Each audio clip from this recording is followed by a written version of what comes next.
Baik, bismillahirrahmanirrahim. Assalamualaikum warahmatullahi wabarakatuh. Alhamdulillah, brother sister Filah ketemu lagi dengan channel YouTube Rumah Halal Indonesia.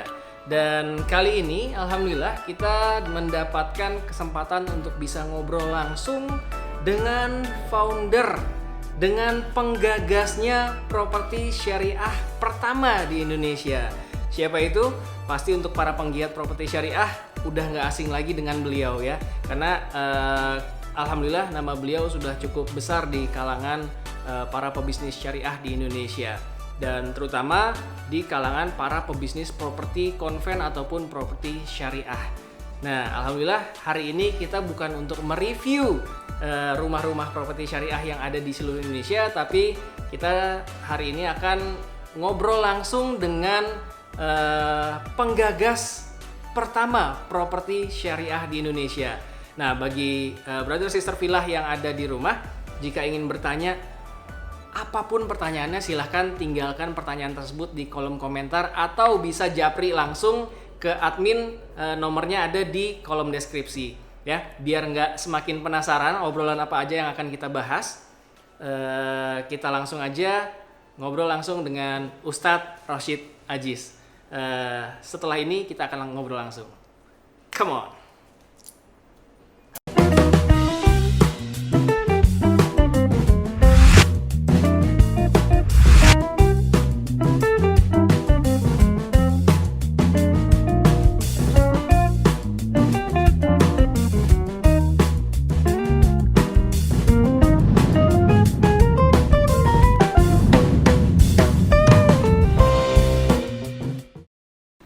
Baik, alhamdulillah kita sudah bersama Ustadz Rosyid Aziz. Beliau adalah guru besar para penggiat properti syariah yang ada di Indonesia. Jadi kalau video-video sebelumnya kita sudah mereview beberapa rumah-rumah syariah, rumah-rumah properti syariah yang ada di wilayah Jabodetabek. Mereka itu bisa seperti itu dari mana sih asal muasalnya? Nah, inilah dia. Alhamdulillah kita dapat kesempatan untuk bisa ngobrol langsung dengan penggagas atau guru besar properti syariah pertama di Indonesia. Nah, kita langsung aja bisa ngobrol-ngobrol langsung dengan Ustadz Rosyid Aziz. Assalamualaikum, Dad. Waalaikumsalam warahmatullahi wabarakatuh. Alhamdulillah, terima kasih Tad atas waktunya mau muncul bareng di channelnya Rumah Halal Indonesia. Oke. Boleh langsung tanya-tanya Tad Ayo. ya? Nah, gimana sih Tad asal muasalnya bisa menciptakan menjadi seorang penggagas properti syariah pertama di Indonesia? Iya, bermula dari sebuah keprihatinan ya. Sebuah keprihatinan, kita hidup di sebuah negeri yang mayoritas muslim, bahkan hampir 90% muslim. Tetapi untuk mencari rumah yang tergaransi halal di negeri terbesar di dunia, muslim terbesar di dunia ini luar biasa sulitnya. Tentu saja bagi mereka yang sudah paham bahwa skema-skema yang ada saat ini bukanlah skema yang bisa digaransi dengan syariah. Nah, berangkat dari keprihatinan itulah kemudian saya gagas, di otak-atik, tanya kepada para ulama-ulama, ustadz-ustadz saya, ternyata pasti bisa lah. Dan kebetulan secara bisnis saya sudah punya jejak bisnis yang memang tidak melibatkan urusan dengan perbankan, yang memang perbankan ini ya tempatnya atau gudangnya transaksi ribawi. Oleh karena itu alhamdulillah dengan izin Allah selama perjalanan 7 atau 8 tahun terakhir ini, dari gagasan yang sebelumnya dianggap tidak masuk akal, ya dianggap mengada-ngada, bahkan bohong, tipu menipu segala macam, alhamdulillah dengan izin Allah sekarang berkembang dengan sangat pesat. Ada ratusan, 600 lebih proyek-proyek properti syariah di seluruh Indonesia, bertebaran dari Papua sampai Aceh. Alhamdulillah. Jadi itu berangkat dari sebuah keprihatinan, akhirnya sekarang kita punya pilihan, walaupun belum sebanyak properti konvensional, tapi setidaknya kawan-kawan bisa memilih. Sudah ada proyek, sudah ada pilihan-pilihan yang tergaransi halal, tidak pakai transaksi perbankan, tidak ada ribanya, tidak pakai skema denda, tidak pakai asuransi yang bermasalah dan segala macam. Alhamdulillah, ya capaian yang patut kita syukuri. Begitu. Oh, Masya Allah. Dan ternyata memang beliau ini berangkat dari seorang pebisnis ya, pebisnis yang memang dari awalnya sudah tidak menggunakan jasa perbankan, artinya memang real syariah dari awalnya ya, bisnis-bisnis sebelum propertinya ya Tok ya. Ya, alhamdulillah. Nah, berangkat dari situ, berangkat dari keprihatinan, ternyata memang banyak sekali properti-properti yang masih berskemakan konvensional, masih mengandung ribawi. Nah, berangkat dari sana ternyata beliau mencoba untuk menggagas dan sampai dengan hari ini alhamdulillah bisa mencetak ratusan proyek di seluruh Indonesia, dan beberapa sudah kita review ya di video-video sebelumnya, dan itu bisa dibuktikan langsung. Artinya seperti tagline-nya DPS atau Developer Property Syariah, artinya real project, real syariah ya Tot ya. Iya. Artinya projectnya bener-bener real, bener-bener ada projectnya, dan secara syariahnya pun yuk bisa kita gali sama-sama, kita bisa diskusi bareng-bareng kok, seperti itu. Insya Allah seorang Ustadz Wasid juga seperti yang tadi beliau sampaikan bahwa memang mempelajari lagi dari ustadz-ustadz, dari ulama-ulama sebelum beliau, seperti itu, bener ya Tat ya. Nah, dan kalau boleh tahu Tat, kenapa sih kok kita harus terhindar dari yang namanya riba? Artinya mungkin bisa sedikit dijelaskan tentang dosa ribawi itu Tat. Iya. Jadi dan gimana cara kita menghindarinya? Oke, prinsip seorang muslim itu bagaimana mencari nafkah itu yang halal, gitu ya. Karena pertanggungjawaban terkait dengan harta ini kelak ada dua sisi, dari depan dan belakang. Belakang dari mana kita dapat harta itu. Kemudian dan yang kedua, untuk apa kita belanjakan harta itu. Dan itu hisab yang akan dilakukan oleh Allah kelak di yaumil mahsyar. Oleh karena itu bagi seorang muslim penting kiranya untuk memahami bagaimana kita mendapatkan rumah kita. Bagi seorang pebisnis, bagaimana kita mendapatkan uang, harta, keuntungan dari usaha kita. Ini akan kita pertanggungjawabkan semuanya terkait dengan kepemilikan yang sudah kita miliki selama di dunia ini, terkait dengan harta benda tentunya. Dan yang kedua adalah pembelanjaannya. Kalau pembelanjaannya insya Allah ya relatif lebih terkendali lah bagi seorang muslim, apalagi yang salih. Dia akan belanjakan hartanya untuk urusan-urusan yang memang urusan yang baik, bermanfaat. Tetapi dari sisi dari mana dia mendapatkan harta itu, ini yang kemudian jadi masalah. Banyak orang yang tidak paham bahwa ketika mereka menjalankan ibadah ya sebagai sebuah perwujudan ketaatan mereka pada Allah ya, ketika mereka bersikap memiliki akhlak yang baik, dan ini adalah bagian dari ajaran dari Islam, ajaran Allah Subhanahu wa taala.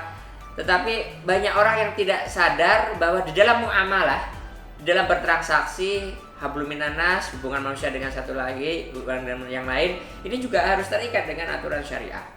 Karena memang ajaran Islam ini ada 3 dimensi. Dimensi yang pertama, dimensi hubungan dengan Allah, dimensi penciptaan begitu ya, ketakwaan kita pada Allah yang menciptakan kita. Dimensi yang kedua adalah dimensi binafsihi, hubungan manusia dengan sesamanya, tentang pakaian, makanan, minuman, akhlak, etika. Tetapi yang sering dilupakan orang adalah dimensi yang ketiga, hubungan manusia dengan sesamanya, dalam hal ini dikenal dengan istilah muamalah. Muamalah adalah dari mana, misalnya dalam konteks yang lebih sempit lagi, muamalah maliyah. Dari mana harta kita, dari mana penghasilan kita, profit kita. Dan jujur aja kalau bisa kita prediksi, sebagian besar kaum muslimin hari ini, termasuk di negeri kita tercinta ini, di Indonesia, kalau kita tanya dari mana ya mereka dapatkan rumahnya di sebuah perumahan, dari mana ya, kemungkinan besar jawabannya dari KPR perbankan. Berapa persen? Silakan prediksikan sendiri. Kalau saya berani taruh di atas 90%, 95%. Ya, orang memiliki rumah di sebuah perumahan dengan cara yang menggunakan skema KPR perbankan, dan itu padahal bermasalah. Ya. Kalau kita tarik yang lebih luas lagi, dari mana seseorang mendapatkan kendaraan yang mereka miliki? Jawabannya hampir semuanya mendapatkan dengan cara leasing gitu loh. Ya. Kalau kita tanya lagi, berapa banyak orang yang kebetulan profesi sebagai PNS, ketika mereka punya SK, ketika butuh duit, mereka apakan SK-nya? Jawabannya mayoritas mungkin hampir 100% disekolahkan. Disekolahkan lagi. Padahal mengambil KPR di perbankan, kemudian mengambil kendaraan dengan cara leasing, termasuk menyekolahkan SK-nya, ini adalah transaksi-transaksi riba. Maka riba ini luar biasa dahsyatnya. Ibaratnya inilah dosa yang favorit yang dilakukan oleh setan dibanding dengan dosa-dosa yang lain. Ibaratnya merayu orang untuk bunuh diri, kalaupun dipenuhi yang dosa yang bunuh diri satu orang. Tapi kalau merayu orang untuk mengambil riba, ketika dia lakukan, siapa yang kena dosanya? Di dalam hadis riwayat Imam Muslim dikatakan 4 pihak. 4 pihak ini orang yang mengambil riba, siapa? Orang-orang bank dan jajarannya termasuk dalamnya. Kemudian yang kedua adalah orang yang memberinya, yang si nasabah atau si konsumen yang membayar riba. Yang ketiga orang yang mencatatnya atau menuliskannya, siapa? Admin, bagian keuangan, bagian accounting, administrasi, gitu ya. Dan yang keempat adalah orang-orang yang menjadi saksi atas transaksi riba itu. Siapa mereka? Notaris. Kalau suaminya yang ngambil KPR, istrinya ikut saksi, ada tangan. Termasuk developer. Developer yang ada kerjasama dengan perbankan, dia menjadi saksi. Artinya menjadi pihak yang keempat yang dianggap oleh Islam sebagai pelaku riba. Rasulullah menegaskan hum syawaun, mereka semua sama. Sama sederajat dosanya di dalam dosa. Nah, kalau kita lihat di dalam hadis sahih, kemudian termasuk juga di dalam ayat-ayat Al-Qur'an, apa sih riba itu dan apa sih ya ancaman Allah terhadap para pelaku riba? Ini ngeri, sangat mengerikan sekali. Dosanya termasuk kategori dosa besar dan pelakunya di dalam Al-Qur'an diperangi oleh Allah dan Rasulnya. Bahkan yang mengulangi lagi, yang ngeyel, yang tidak mau berhenti dari transaksi riba, di Al-Qur'an surat Al-Baqarah ditegaskan mereka itulah kekal di dalam neraka dan dia selama-lamanya ada di sana. Coba ya, ancaman kekal di dalam neraka ini bukan ancaman yang main-main. Ya, kalau 1000 tahun, 2000 tahun di dalam neraka kemudian dientas masuk surga, masih agak mendingin dari kutip ya. Tapi kalau dia kekal selama-lamanya, artinya apa? Ya nggak ada ujungnya, ada awalnya tapi nggak ada akhirnya. Dan inilah seberat-beratnya ancaman Allah, seberat-beratnya siksaan adalah ketika seseorang dimasukkan ke dalam neraka dan dia kekal di dalamnya. Dan itu terjadi kepada orang-orang yang mengambil rumah dengan cara KPR ribawi. Catat itu. Maka ini tidak bisa dianggap main-main lagi, bahwa perkara riba ini adalah perkara yang memang sudah satu sepemahaman di kaum muslimin, bahwa riba adalah sesuatu yang telah diharamkan oleh Allah dan tidak ada lagi sebenarnya perdebatan di kalangan ulama mengenai haramnya riba ini. Nah, oleh karena itu ya, sekali lagi ini pentingnya untuk menghindari transaksi riba, dan properti syariah berikhtiar memberikan solusi yang sifatnya praktis. Jadi nanti kemudian jangan ada anggapan kita hanya melarang ini, melarang itu. Solusinya bagaimana? Kita kan perlu rumah dengan cara yang halal. Nah, rumah halal Indonesia salah satu yang berkontribusi positif terhadap penyediaan ya rumah-rumah dengan skema halal, dan itu insya Allah ini adalah bagian dari developer properti syariah. Masya Allah, Masya Allah, merinding saya mendengarkannya. Dan ternyata itu loh dia, mirisnya di kalangan masyarakat tuh masih banyak banget yang mereka berpikir yang namanya makan makanan haram, afwan, contoh kayak makan makanan babi itu haram dan mereka takut gitu ya. Iya. Dan zina mereka malu, takut dan tahu itu dosa dan malu jika ketahuan gitu loh.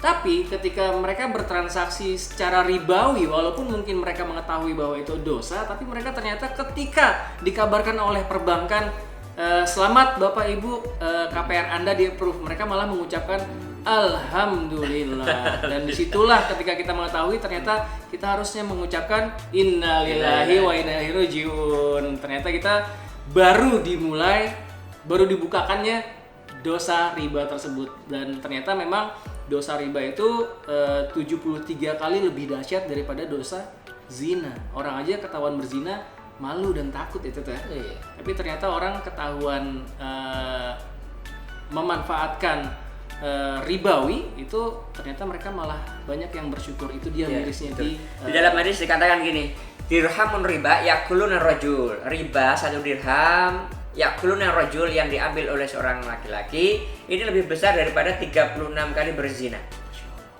Ya, padahal 1 dirham sekarang 72.000. per hari ini 72.000, artinya kalau kita bagi 36 berarti ya satu kali zina itu setara dengan Rp2.000 saja. Bunga bank, ya riba yang hanya Rp2.000 itu dosanya lebih berat daripada satu kali zina. Naudzubillah, ini dosa yang tidak bisa dianggap remeh. Bahkan dalam hadis lain dikatakan riba salah satu wa sab'una baban. Riba punya salah satu wa sab'un, 73 tingkatan tadi. Dan yang paling rendah, yang paling ringan, yang paling bawah seperti seorang anak laki-laki menzinai ibu kandungnya sendiri. Ini adalah dosa yang paling ringan dari satu transaksi riba. Sebuah transaksi yang sekarang dianggap remeh-temeh, dianggap sepele, dan dianggap lumrah. Kalau tidak mengambil dengan skema KPR, terus bagaimana kita bisa punya rumah? Nah, ini ya pikiran orang-orang saat ini yang menganggap bahwa kalau tidak pakai skema ribawi, terus bagaimana caranya? Nah, bagi para pengusaha, bagi para pebisnis yang memiliki visi syariah, maka inilah tugasnya memberikan jawaban ya atas tantangan yang di tengah-tengah masyarakat. Dan inilah problem solver kita ini, memberikan solusi. Jadi tidak hanya sekedar melarang orang begini, tapi ini loh kami berikan solusinya, bagaimana memiliki hunian berkonsep Islami dengan skema kepemilikan sesuai dengan syariah yang insya Allah tergaransi halal. Masya Allah. Jadi brother sister Fillah yang mungkin selama ini sudah tahu bahwa dosa riba itu sangat mengerikan, makanya banyak sekali hashtag riba tuh ngeri banget ya. Karena memang dosa riba itu paling rendahnya itu ternyata sama seperti dengan berzina dengan ibu kandung sendiri. Amit-amit nauzubillahi min zalik. Nah, jadi bagi brother sister Fillah yang selama ini resah pengen sih punya rumah gitu kan, tapi ternyata semuanya tuh masih terlihat dengan skema ribawi. Tenang aja, ternyata kami salah satunya dari Rumah Halal Indonesia dan juga developer properti syariah itu sudah bisa menjawab keresahan tersebut. Artinya kita sudah bisa memberikan solusi-solusi bagi brother sister Fillah sekalian yang ingin memiliki hunian yang sesuai dengan syariah. Seperti di video-video sebelumnya, kita sudah ada beberapa konsumen yang memberikan testimoni bahwa mereka memang tidak ingin terjerat riba kepemilikan rumahnya. Alhamdulillah mereka bisa mewujudkan. Dan insya Allah beberapa waktu kemudian brother sister Fillah juga bisa. Nah, seperti apa? Insya Allah nanti kita akan cantumkan nomor admin di kolom deskripsi. Insya Allah bisa tanya jawab lebih panjang di sana, atau ingin bertanya di kolom komentar, insya Allah juga akan kita jawab satu persatu. Nah, sedikit lagi Tat, kalau bicara perbedaan antara KPR perbankan dengan KPR syariah gitu ya, yang real project, real syariah yang digagas oleh developer properti syariah, yang tanpa bank, tanpa riba, tanpa denda, tanpa sita, tanpa asuransi, tanpa BI checking, dan tanpa akad batil. Nah, itu kira-kira kelebihan dari masing-masingnya itu apa aja, Tat? Boleh dijabarkan? Ya, di dalam transaksi yang dilakukan oleh properti syariah tanpa bank ini hanya melibatkan dua pihak saja. Jadi developer kami ini sebagai penjualnya, sementara konsumen pembelinya sebagai nasabah atau pembelinya. Jadi dua pihak saja, seperti jualan pada umumnya lah, hanya dua pihak saja, tidak melalui mekanisme tiga pihak sebagaimana di dalam transaksi KPR yang melibatkan perbankan, tiga pihak transaksinya. Nah, kemudian kita tahu, sama-sama tahu perbankan adalah penyangga utama dari hegemoni sistem yang memang dipaksakan di negeri kita tercinta ini, ya, yang kita tahu bahwa di sanalah kemudian diproduksi transaksi-transaksi ribawi. Oleh karena itu kami tetap komitmen istiqomah, dan semoga saja tetap seterusnya istiqomah, bahwa kami tetap akan konsisten mengusung skema tanpa bank. Ya, berikutnya termasuk tanpa riba, karena kita sudah tahu sendiri betapa besarnya dosa riba, dan ini adalah satu dari 7 dosa besar yang telah digambarkan oleh Rasulullah SAW di dalam hadis-hadisnya dengan ancaman yang sangat dahsyat di dalam Al-Quran, sampai ancamannya kekal di dalam neraka selama-lamanya bagi para pelakunya. Kemudian tanpa asuransi ini juga terindikasi memang selain ada judinya, maisir, di dalam transaksi asuransi ini juga bermasalah, ada gharornya, termasuk ada ribanya pula. Tanpa denda ini adalah kedzaliman. Kita tahu orang-orang yang mengambil rumah di skema KPR perbankan, ya kita tidak pernah tahu sampai kapan rezeki kita ini akan lancar begitu ya. Yang namanya bisnis kadang naik turun, kadang dapatnya banyak, kadang dapatnya sedikit. Demikian juga pegawai, apalagi tiba-tiba sekarang di PHK misalnya, ya nggak ada yang bisa menjamin rezeki kita ke depannya gitu. Coba bayangkan kalau kita mengambil transaksi rumah dengan cara KPR, dan ini sudah banyak sekali ya cerita-cerita kesedihan orang-orang yang kemudian ketika tidak sanggup lagi mengambil atau membayar angsurannya, kemudian mulai didatangi oleh debt collector dengan ungkapan-ungkapan yang melecehkan, menghinakan, mempermalukan di hadapan anak, istrinya, dan juga tetangganya. Setelah tidak sanggup lagi membayar, kita sudah ketahui apa yang akan terjadi bagi teman-teman konsumen yang mengambil KPR dengan skema perbankan. Setelah tidak sanggup membayar, maka kemudian disita paksa, ya. Dan setelah disita paksa, objek transaksinya itu yaitu rumah dilelang. Yang ujungnya kita sama-sama tahu ada orang yang sudah nyicil puluhan kali, ya bahkan ratusan juta, ya. Ternyata rumahnya hilang, uangnya juga pasti hilang. Karena kalau lelang itu kan pasti dilelang dengan harga seenaknya dari pihak si pelelang. Maka kemudian sering terjadi kong kali kong antara pengusaha dengan petugas lelangan. Siapa yang didolimi, siapa yang dirugikan? Tentu saja adalah pemiliknya. Ketika sudah disita paksa, kemudian dilelang, dijual dengan harga murah, maka uangnya tidak ada yang dikembalikan. Cicilan bertahun-tahun lamanya hilang, nggak ada kembali uangnya, rumahnya pun ikut disita.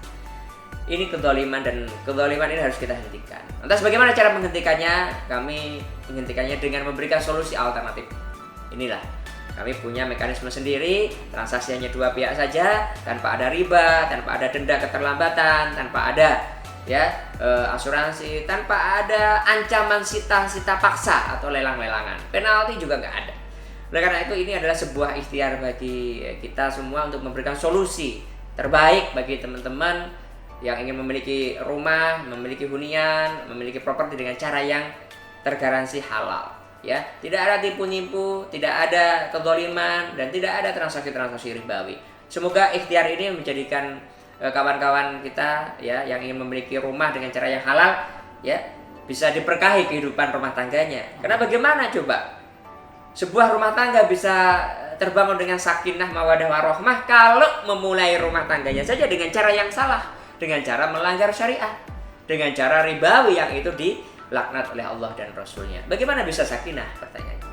Ya, oleh karena itu ini bukan lagi perkara remeh-temeh, bukan perkara main-main. Ini adalah satu hal yang penting banget bagi sebuah rumah tangga ya yang ingin membangun keluarganya dengan harmonis, sakinah, mawaddah, warahmah. Maka pastikan rumah sebagai tempat kita ya membina hubungan rumah tangga dengan ya istri kita, dengan suami kita, dengan pasangan halal kita. Kita dapatkan rumah itu dengan cara yang halal. Dan salah satu pilihannya adalah Rumah Halal Indonesia. Masya Allah. Jadi memang sakinah, mawadah, warohmah itu bisa dikatakan diawali dari kepemilikan rumah yang sesuai dengan syariah ya Tat ya? Salah satunya begitu. Masya Allah. Dan ini dia menariknya, ternyata developer properti syariah bukan hanya menyediakan solusi, memberikan solusi untuk brother sister villah yang ingin memiliki hunian yang sesuai dengan syariah, tapi juga kami dari developer properti syariah memfasilitasi bagi para developer yang saat ini mungkin masih terjebak dengan skema perbankan atau yang masih menggunakan skema perbankan. Insya Allah kami juga bisa memfasilitasi untuk hijrah ya Tat ya, hijrah ke skema syariah menjadi real project, real syariah. Bagi developernya? Oh iya. Ya, jadi insya Allah kami juga bisa memfasilitasi untuk antum sekalian, para developer yang masih berskemakan perbankan atau konvensional, yang ingin hijrah, yang tidak ingin terus-terusan terjerat dengan dosa ribawi, kami juga insya Allah bisa memfasilitasi antum semua untuk berhijrah ke skema syariah. Caranya gimana? Insya Allah nanti infonya bisa kami lengkapi di kolom deskripsi. Nanti brother sister villah sekalian bisa menghubungi nomor admin yang ada di kolom deskripsi. Dan menariknya beliau Ustadz Rosyid Aziz, penggagas properti syariah pertama di Indonesia, beliau juga sudah menerbitkan buku ini sudah cukup lama, dan selama ini hanya diberikan ke member-member DPS, developer properti syariah, yang sudah mengikuti kelas ataupun camp di DPS ya Tat ya. Ya. Dan kabar baiknya apabila Brother Sister Villa ingin mempelajari lebih lanjut tentang bisnis properti syariah, kok bisa sih tanpa bank, kok bisa tanpa denda, insya Allah bisa terkupas tuntas dari buku ini. Tapi ternyata kalau hanya dari buku saja, antum sekalian tidak bisa tanya jawab. Menariknya, untuk bisa tanya jawab, Brother Sister Villa sekalian bisa mengikuti camp atau kelas-kelas yang disediakan oleh developer properti syariah. Betul ya Tat ya? Ya. Baik, seperti itu.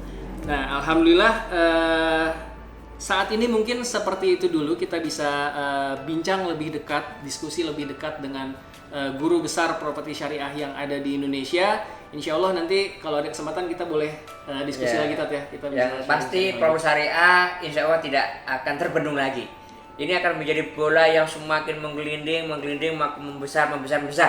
Pertanyaannya, kita mau ikut terlibat di dalamnya atau sebagai penonton saja, atau kita tergilas oleh gagasan besar ini. Insya Allah pasti akan diberikan sebuah kemenangan, karena ya konsep ini adalah konsep yang berasal dari Zat yang Maha Pencipta kita, ya, yang menciptakan sebuah keadilan dalam bertransaksi yang sesuai dengan fitrah manusia, memuaskan akal dan menenteramkan hati manusia. Nah, itu yang penting, Masya Allah. Yang penting itu menenteramkan hati manusia. Kalau menggunakan skema ribawi, aduh, ternyata besok jatuh tempo dan belum ada dananya, udah deg-deg tuh, udah nggak bisa tidur tuh, udah kepikiran, dari pagi pun sudah diteror oleh para debt kolektornya bahkan, seperti itu. Dan makanya sering kami sampaikan bahwa kita tidak berdosa jika kita tidak memiliki rumah, tapi kita akan dosa besar jika kita memiliki rumah dengan cara ribawi. Maka dari itu pilihlah properti syariah yang amanah tentunya. Yang amanah itu yang mana? Yang kurang lebih selama ini sudah kita review rumah-rumahnya, dan pastikan ketika memilih properti syariah yang ada logo DPS-nya. Ya, seperti di sini yang ada logo DPS-nya, Developer Properti Syariah. Seperti itu ya Tat ya. Properti syariah yang amanah yang ada di Indonesia. Insya Allah nanti di webnya Rumah Halal Indonesia juga akan kami jabarkan properti syariah yang amanah yang ada di seluruh Indonesia. Baik yang itu member DPS ataupun proyek-proyek konvensional yang berhijrah ke syariah. Insya Allah itu akan kami jabarkan di webnya Rumah Halal Indonesia. Baik Ustadz, terima kasih banyak atas waktunya. Insya Allah nanti kita akan ada kesempatan lagi, mudah-mudahan bisa diskusi lebih dalam lagi tentang fikih muamalah ataupun tentang properti syariah lebih dalam. Seperti itu. Karena properti syariah kenapa harus dipilih? Karena kalau bukan kita, siapa lagi? Kalau bukan sekarang, kapan lagi? Dan kalau bukan syariah, masa mau makan riba lagi? Itu dia. Baik, sekian dari kami. Terima kasih. Assalamualaikum warahmatullahi wabarakatuh. Waalaikumsalam.